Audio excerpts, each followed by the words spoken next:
Bueno, en mi caso, Japón era natural de alguna forma, porque yo había dedicado mi pregrado a estudiar japonés y hacer estudios asiáticos, estudios japoneses, entonces si quería, digamos que seguir por este camino, tenía que irme para Japón. Entonces era algo natural si quería desarrollar mi carrera.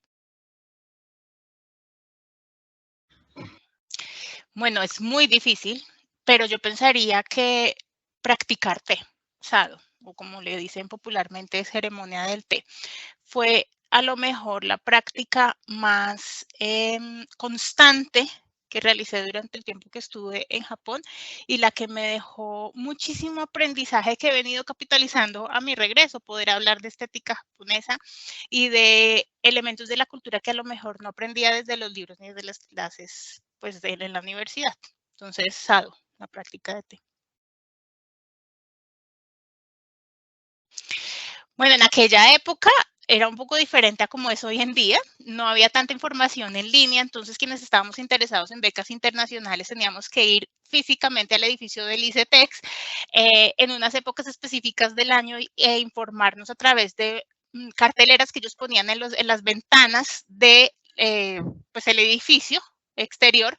Entonces fue primero eso, informarme y estar pendiente de la información pues que la embajada transmitía al ICETEX y el ICETEX publicaba a través de estas carteleras en las ventanas y luego entregar los papeles en físico. En esa época se entregaba un sobre marcado en físico al ICETEX y luego pues ya el proceso que a lo mejor muchos han seguido, que es pues ser entrevistado en la embajada, hacer exámenes, ser entrevistado en la embajada.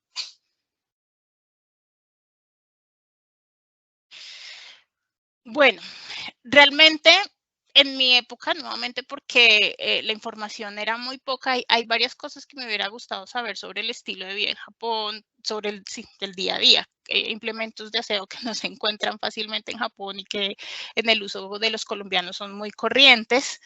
Pero a lo mejor lo que más me hubiera gustado saber es que la primavera, el inicio de la primavera es una época muy fría del año y necesitaba haber llevado sacos, suéteres más fuertes para esos primeros meses en Japón. Abril es un mes todavía bastante frío, entonces me hubiera gustado saber eso en aquel momento.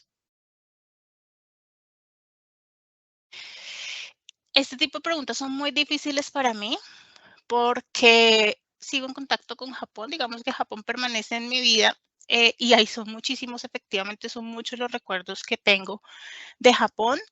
Podría de pronto destacar lo que me producía el cambio de estación de verano a otoño, como esta sensación de alivio y de frescura que se siente cuando los árboles empiezan a ponerse amarillos, ponerse color naranja y cuando el ambiente empieza a sentirse un poco más fresco. Es del tipo de experiencias que solamente he tenido en Japón, que no se tienen en Colombia y que todavía, después de haber regresado ya hace 10 años, las recuerdo cuando llega octubre, noviembre, siempre recuerdo como Japón. Algo muy, digamos que único, poco recurrente, estoy pensando en la palabra gambaru, en lo que significa gambaru para los japoneses. Es una expresión muy coloquial, muy común, que de alguna forma habla del espíritu de esfuerzo y de como toda la emoción y el entusiasmo que se le pone a las actividades, como la postura optimista frente a las adversidades y que se usa de forma muy coloquial. En español no tenemos una forma de traducir gambaru. Los que han estudiado japonés saben que normalmente uno dice, es como en los mexicanos dicen echarle ganas, tener ánimo, darle ánimo, pero no tenemos una expresión real. Entonces, que lo que en Japón existe en su cotidianidad me parece bastante rico.